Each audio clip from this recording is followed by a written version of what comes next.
증산계 신앙인들에게 묻습니다. 부제, 신앙은 사람을 따르는 것인가? 진리를 따르는 것인가? 일부, 공부하는 것이 정말 방황입니까? 안녕하세요. 여의주입니다. 오늘 저는 조금 조심스러운 이야기를 해보려고 합니다. 이 이야기는 누군가를 비난하기 위해 준비한 이야기가 아닙니다. 제가 오랫동안 신앙하며 고민했던 질문을 여러분과 함께 나누고 싶어서 시작했습니다. 혹시 제 생각과 다르더라도 끝까지 들어보시고 여러분 스스로 판단해 주셨으면 좋겠습니다. 저는 오늘 여러분께 질문 하나를 드리고 싶습니다. 공부하는 것이 정말 방황일까요? 상제님을 신앙하는 사람들과 이야기를 나누다 보면 자주 듣는 말이 있습니다. 그만 방황하십시오. 이제는 돌아오십시오. 진법이 있는데 왜 다른 곳을 기웃거립니까? 처음에는 저도 그 말이 맞는 줄 알았습니다. 저 역시 지금의 대진성주회가 대순진리회 소속이던 당시 대진성주회에서 10여 년을 불고가사로 신앙했고 그곳에서 배운 교리가 가장 바른 길이라고 믿었습니다. 다른 자료를 읽을 이유도 없었고 다른 생각을 해볼 필요도 없다고 생각했습니다. 이미 모든 답을 알고 있다고 믿었기 때문입니다. 그런데 어느 날 제 마음속에 아주 작은 질문 하나가 생겼습니다. 정말 내가 알고 있는 것이 전부일까? 그 질문은 쉽게 사라지지 않았습니다. 오히려 시간이 지날수록 더 커졌습니다. 상제님 말씀을 내가 직접 읽어본 적은 얼마나 있었는가? 나는 상제님을 믿고 있는가? 아니면 누군가의 설명을 믿고 있는가? 그 질문 앞에서 저는 다시 공부를 시작했습니다. 증산계의 역사도 찾아보았습니다. 여러 교단의 자료도 읽어보았습니다. 상제님 말씀도 처음부터 다시 읽었습니다. 그리고 놀라운 사실 하나를 알게 되었습니다. 공부를 시작한 저에게 돌아온 말은 칭찬이 아니었습니다. 그만 방황하십시오. 다른 책은 읽지 마십시오. 다른 사람의 말은 듣지 마십시오. 우리 안에 모든 답이 있습니다. 그 말을 들으면서 저는 또 하나의 질문을 하게 되었습니다. 공부와 방황은 정말 같은 것일까요? 생각해 보십시오. 역사를 연구하는 학자가 여러 사료를 비교하는 것을 방황이라고 합니까? 의사가 새로운 논문을 읽는 것을 방황이라고 합니까? 학생이 여러 권의 책을 읽는 것을 방황이라고 합니까? 아무도 그렇게 말하지 않습니다. 우리는 그것을 공부라고 부릅니다. 그렇다면 왜 종교에서는 달라져야 합니까? 왜 여러 자료를 읽고 여러 기록을 비교하고 스스로 생각하려는 사람을 향해 방황한다고 말하는 것일까요? 저는 오랫동안 그 이유를 생각했습니다. 그리고 하나의 결론에 이르렀습니다. 방황은 방향을 잃는 것입니다. 공부는 진실을 찾는 것입니다. 겉으로 보기에는 둘 다 움직이는 것처럼 보입니다. 하지만 목적은 전혀 다릅니다. 방황은 길을 잃는 것이고 공부는 길을 찾는 것입니다. 저는 다른 교단을 찾아다니기 위해 공부한 것이 아닙니다. 새로운 지도자를 찾기 위해 공부한 것도 아닙니다. 상제님을 조금이라도 더 바르게 알고 싶었기 때문입니다. 그래서 한 권의 책만 읽지 않았습니다. 한 사람의 설명만 듣지도 않았습니다. 서로 다른 자료를 함께 놓고 비교했습니다. 왜냐하면 저는 한 가지를 믿기 때문입니다. 진실은 비교를 두려워하지 않습니다. 진실은 질문을 두려워하지 않습니다. 진실은 검토를 두려워하지 않습니다. 오히려 질문을 받을수록 더욱 선명해집니다. 그런데 만약 어떤 곳에서 다른 책은 읽지 말라고 한다면, 다른 사람의 이야기는 듣지 말라고 한다면, 질문하지 말라고 한다면 우리는 한 번쯤 스스로 물어보아야 합니다. 왜 진실이 질문을 두려워해야 합니까? 저는 지금도 공부하고 있습니다. 누군가를 이기기 위해서가 아닙니다. 어느 교단을 무너뜨리기 위해서도 아닙니다. 오직 상제님을 조금이라도 더 바르게 이해하고 싶기 때문입니다. 그래서 오늘 여러분께도 같은 질문을 드리고 싶습니다. 여러분은 지금 무엇을 지키고 계십니까? 진리를 지키고 계십니까? 아니면 이미 내려진 결론을 지키고 계십니까? 혹시 누군가 여러분에게 그만 방황하라고 말한다면 이렇게 대답해 보십시오. 저는 방황하는 것이 아닙니다. 저는 공부하고 있습니다. 저는 진실을 찾고 있습니다. 진실은 질문을 두려워하지 않습니다. 질문을 두려워하는 것은 진실이 아니라 우리의 확신일지도 모릅니다. 2부, 진법은 믿음입니까? 사실입니까? 지난 시간에는 공부하는 것이 정말 방황인지 함께 생각해 보았습니다. 오늘은 조금 더 깊은 질문을 드리겠습니다. 여러분은 진법은 믿음이라고 생각하십니까? 아니면 사실이라고 생각하십니까? 처음 이 질문을 들으면 무슨 차이가 있느냐고 생각할 수도 있습니다. 하지만 저는 이 차이가 신앙에서 가장 중요하다고 생각합니다. 먼저 믿음이 무엇인지 생각해 보겠습니다. 믿음은 존중받아야 합니다. 누구나 자신의 신앙을 가질 자유가 있습니다. 누군가는 이곳을 진법이라고 믿고 누군가는 다른 곳을 진법이라고 믿습니다. 그 믿음 자체를 비난할 수는 없습니다. 하지만 믿음과 사실은 다릅니다. 믿는 것과 증명된 것은 같은 말이 아닙니다. 예를 들어 어떤 사람이 우리 교단이 진법이라고 믿는다고 말한다면 그것은 신앙의 고백입니다. 그러나 우리 교단이 진법이라는 것이 역사적 사실이라고 말하려면 그에 맞는 기록과 근거가 있어야 합니다. 이 둘을 구별하지 못하면 신앙은 쉽게 맹목이 됩니다. 저는 오랫동안 이 둘을 같은 것으로 생각했습니다. 믿고 있으니까 사실이라고 생각했습니다. 그러나 공부를 시작하면서 그 생각이 바뀌었습니다. 상제님 말씀은 무엇이고 후대의 해석은 무엇인지 기록은 무엇이고 주장은 무엇인지 조금씩 구별하게 되었습니다. 그때 깨달았습니다. 많은 사람들이 사실을 믿는 것이 아니라 해석을 믿고 있었다는 것을 말입니다. 생각해 보십시오. 상제님께서 직접 말씀하신 것과 후대 누군가가 설명한 것은 같을 수 없습니다. 경전은 기준이 될 수 있습니다. 하지만 경전을 해석한 사람의 의견은 언제든 다시 검토할 수 있습니다. 그런데 어느 순간부터 해석이 말씀보다 더 큰 권위를 갖기 시작합니다. 질문하면 믿음이 부족하다고 합니다. 다른 기록을 읽으면 방황한다고 합니다. 비교하면 배신했다고 합니다. 여러분께 묻겠습니다. 정말 그럴까요? 진실이라면 왜 질문을 두려워해야 합니까? 진실이라면 왜 다른 기록과 비교하지 못해야 합니까? 진실이라면 왜 검증을 막아야 합니까? 저는 오히려 반대로 생각합니다. 진실은 비교할수록 더 선명해집니다. 진실은 질문을 받을수록 더 분명해집니다. 그래서 저는 상제님 말씀을 다시 읽었습니다. 증산계 여러 기록도 함께 읽었습니다. 같은 사건을 서로 비교해 보았습니다. 그리고 깨달았습니다.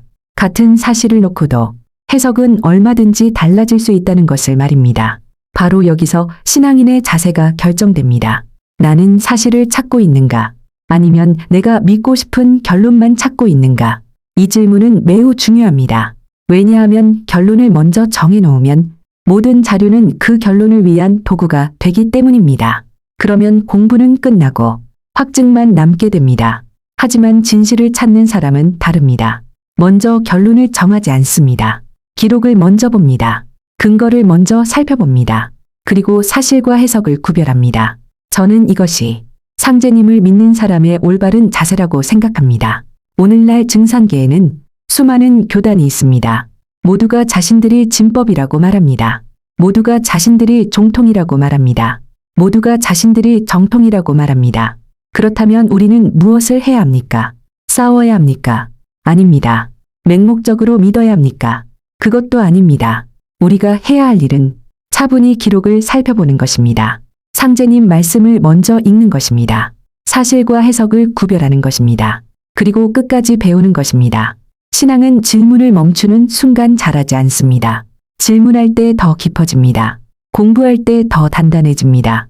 그리고 진실을 만날 때 더 겸손해집니다. 오늘 마지막으로 여러분께 한 가지 질문을 남기겠습니다. 여러분이 믿고 있는 것은 사실입니까? 아니면 사실이라고 믿고 있는 해석입니까? 이 질문에 스스로 답할 수 있다면 여러분의 신앙은 지금보다 더 깊어질 것입니다. 3보. 상제님은 사람을 찾으셨습니까? 사람을 만드셨습니까? 오늘은 여러분께 조금 다른 질문을 드리고 싶습니다. 증산계에는 오래전부터 반복되어 온 이야기가 있습니다. 종통은 누구인가? 진인은 누구인가? 도통분자는 누구인가? 참주인은 누구인가? 많은 사람들이 이 질문에 답을 찾기 위해 평생을 보냅니다. 누군가는 특정 인물을 찾고, 누군가는 특정 교단을 찾고, 누군가는 특별한 계보를 찾습니다. 그런데 저는 어느 날 전혀 다른 질문 하나를 하게 되었습니다. 상제님께서는 정말 한 사람을 찾으려고 오셨을까요? 아니면 사람을 만들려고 오셨을까요? 이 질문은 생각보다 중요합니다. 만약 상제님께서 한 사람만 찾으셨다면 우리 대부분은 그저 구경꾼이 될 수밖에 없습니다. 누군가가 주인공이고 나머지는 그 사람을 따라가기만 하면 됩니다. 하지만 상제님께서 사람을 만드셨다면 이 이야기는 달라집니다. 우리 모두가 수행해야 하고 우리 모두가 변화해야 하며 우리 모두가 참사람이 되어야 합니다. 저는 상제님 말씀을 읽으며 후자가 훨씬 더 큰 뜻이라고 생각하게 되었습니다. 상제님께서는 사람을 바꾸는 말씀을 남기셨습니다. 마음을 고치라고 하셨고 원한을 풀라고 하셨으며 서로 살리라고 하셨습니다. 이 말씀은 특정한 한 사람만을 위한 것이 아닙니다. 오늘을 살아가는 우리 모두를 위한 말씀입니다. 그런데 어느 순간부터 신앙의 관심은 조금씩 달라졌습니다. 나는 어떻게 살아야 하는가 보다 그 사람이 누구인가를 더 궁금해했습니다. 나는 어떻게 변해야 하는가 보다 누가 정통인가를 더 중요하게 생각했습니다. 말씀을 실천하는 것보다 특별한 사람을 찾는데 더 많은 시간을 보냈습니다. 여러분께 묻겠습니다. 상제님께서 정말 원하신 것이 그것이었을까요? 만약 그렇다면 왜 그렇게 많은 말씀을 남기셨겠습니까? 왜 해원과 상생을 말씀하셨겠습니까? 왜 수도를 말씀하셨겠습니까? 왜 사람의 마음을 고치는 일을 그토록 강조하셨겠습니까? 저는 그 이유가 분명하다고 생각합니다. 상제님께서는 사람을 추종하는 신앙이 아니라 사람을 변화시키는 신앙을 원하셨기 때문입니다. 누군가를 신격화하는 것이 아니라 내가 먼저 사람다운 사람이 되는 것, 그것이 신앙의 시작입니다. 생각해 보십시오. 참된 스승은 평생 자신만 바라보라고 하지 않습니다. 진리를 바라보게 합니다. 참된 스승은 사람을 의존하게 만들지 않습니다. 스스로 설 수 있도록 이끌어줍니다. 만약 어떤 신앙이 한 사람에게만 모든 권위를 집중시키고 그 사람을 통해서만 진리에 이를 수 있다고 말한다면 우리는 한 번쯤 생각해 보아야 합니다. 그것이 정말 상제님의 뜻과 같은 것인지 말입니다. 저는 특정 인물을 부정하려는 것이 아닙니다. 다만 어떤 사람도 진리보다 앞설 수는 없다고 생각합니다. 사람은 존경할 수 있습니다. 배울 수도 있습니다.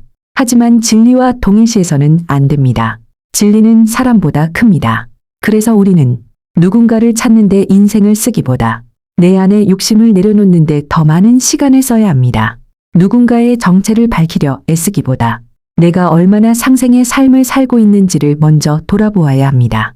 상제님께서 찾으신 것은 특별한 한 사람이 아니라 새로운 세상을 살아갈 새로운 사람이었는지도 모릅니다. 그래서 저는 이제 종통이 누구인지보다 내가 오늘 어떤 사람이 되었는지를 더 중요하게 생각합니다. 도통을 받는 것보다 사람다운 사람이 되는 것이 먼저라고 생각합니다. 진인을 찾는 것보다 내 안에 거짓을 버리는 것이 더 중요하다고 생각합니다. 오늘 여러분께 마지막 질문을 드리겠습니다. 여러분의 신앙은 사람을 찾고 있습니까? 아니면 사람을 만들고 있습니까? 이 질문에 대한 답이 우리 신앙의 방향을 결정할 것입니다. 사부, 의심 없는 믿음은 진리입니까? 맹목입니까? 오늘은 이 시리즈에서 가장 조심스러운 이야기를 하려고 합니다. 하지만 가장 중요한 이야기이기도 합니다. 여러분께 먼저 질문 하나 드리겠습니다. 여러분은 신앙생활을 하면서 의심해 본 적이 있으십니까? 아마 많은 분들이 이렇게 생각하실 것입니다. 의심은 믿음이 부족한 것이다. 의심은 사탄의 시험이다. 의심하지 말고 믿어야 한다. 저 역시 오랫동안 그렇게 배웠습니다. 질문보다 순종이 먼저라고 배웠고 의심보다 믿음이 먼저라고 배웠습니다. 그래서 궁금한 것이 있어도 묻지 않았습니다. 이해되지 않아도 받아들였습니다. 하지만 시간이 흐르면서 제 마음속에는 하나의 질문이 생겼습니다. 정말 진실이라면 왜 질문을 두려워해야 할까? 이 질문이 제 공부의 시작이었습니다. 생각해 보십시오. 학교에서도 질문합니다. 과학도 질문에서 시작됩니다. 역사도 기록을 비교하며 질문합니다.